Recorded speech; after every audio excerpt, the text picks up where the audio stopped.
Mahala ka! Nagmistulang dagat na ang mga kalsada ito sa ilang lugar sa Zamboanga City na lubog na sa baha.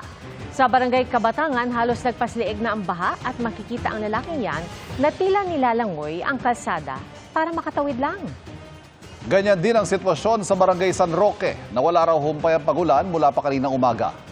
Ang latest dyan at iba pa mga inulang bahagi ng bansa, ihahatid namin maya-maya lang. Magandang hapon po! Nagliwanag ang isang bahagi ng Makati City dahil sa kumislap na kawad ng kuryente. Tinitignan sanhin nito ang itinapong basura mula sa isang gusali.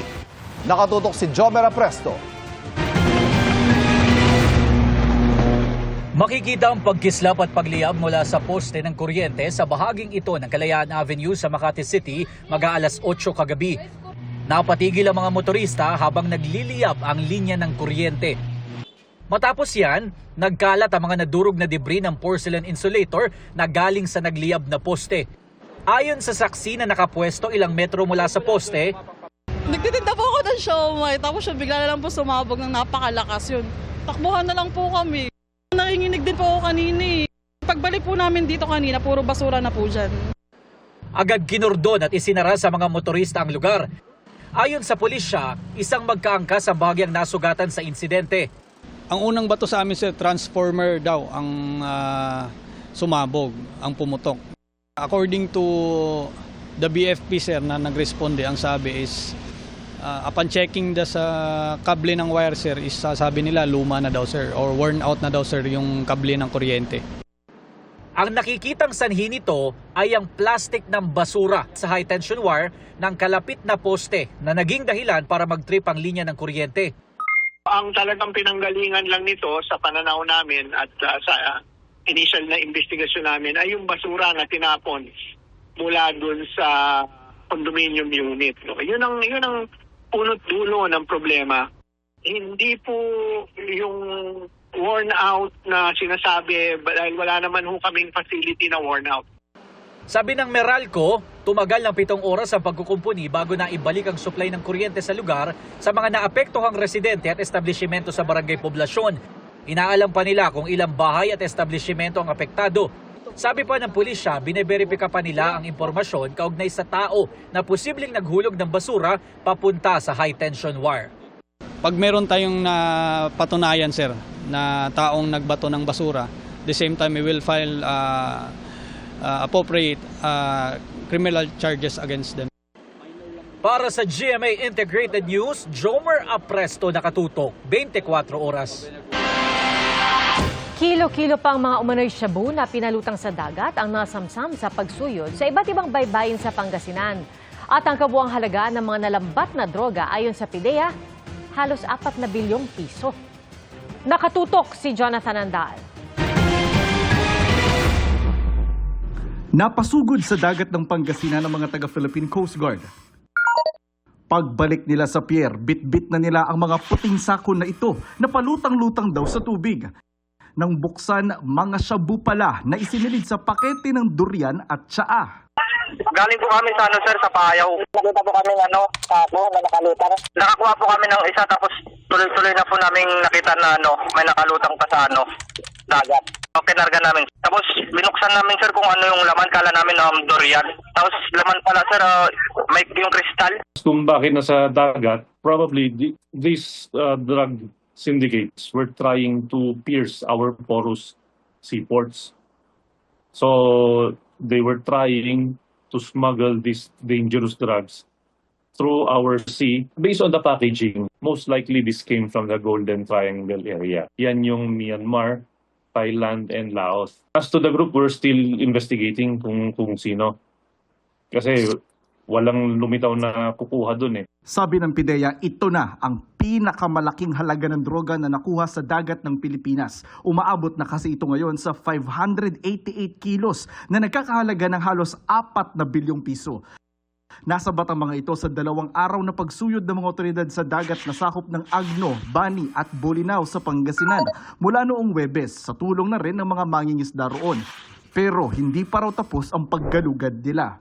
Nasa dagat pa rin eh, andun din yung Philippine Coast Guard, yung Philippine Navy, kasama yung mga ibang fishermen. trying to retrieve pa yung mga lumulutang doon na sako. Pangalawang beses na ito ngayong linggo na may nakitang lumulutang na sako ng mga shabu sa coastal waters ng Pilipinas. Noong May 29, may nakita ring 1.5 bilyong pisong halaga ng shabu na lumutang naman sa dagat ng Masinloc, Zambales. Yung nakuha sa Masinloc, connected siya dito. Possible na yung waves na nadala niya yung ibang packs doon sa Masinloc.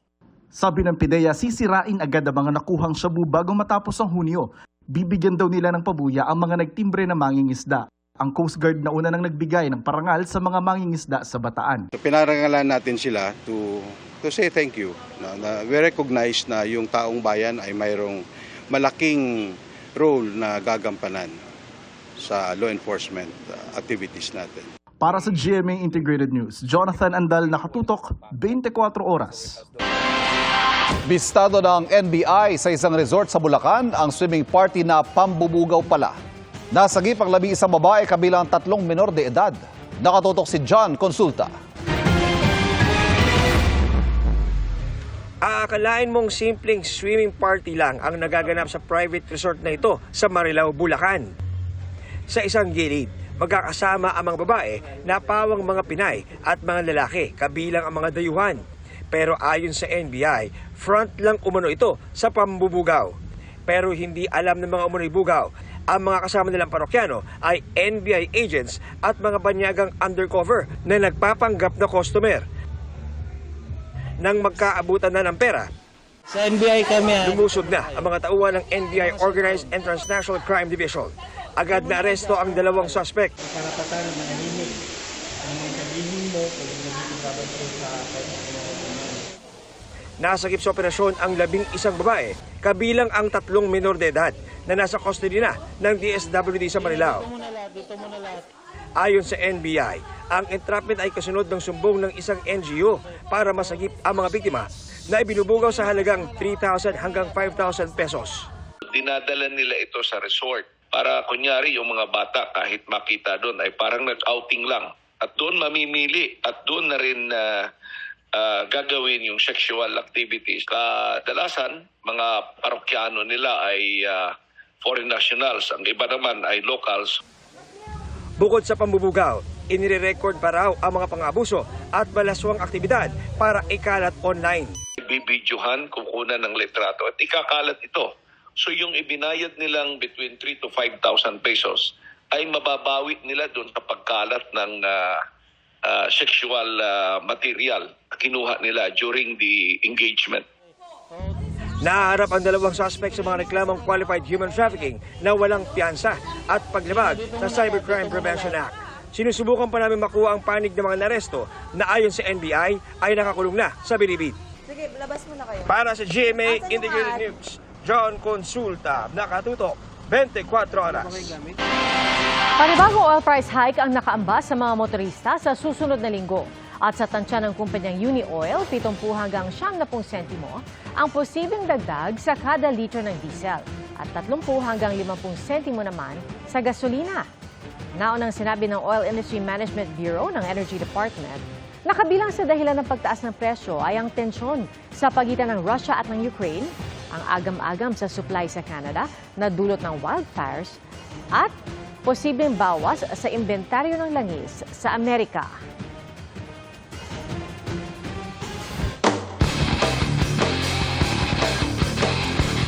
Maghaharap sa final duel ng NCAA Season 100 Men's Volleyball Tournament ang Letran Knights at Arellano Chiefs na ilang taon ding naghintay para makabalik sa finals.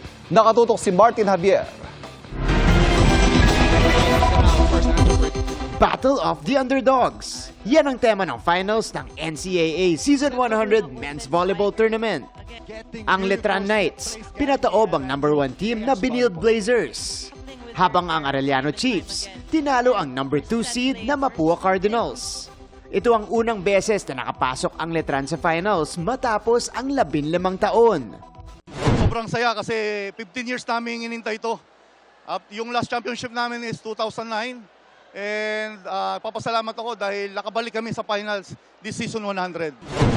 Grabe yung yung confidence ko sobrang taas na sa nangyari dahil sa nanalo kami ngayon na twice to beat, tinalo namin yung number 1. Ang Arellano Chiefs, Season 93 huling nakapasok sa finals. Masaya pero syempre ayaw pa namin mag-celebrate ng sobra kasi hindi pa ito yung main goal namin.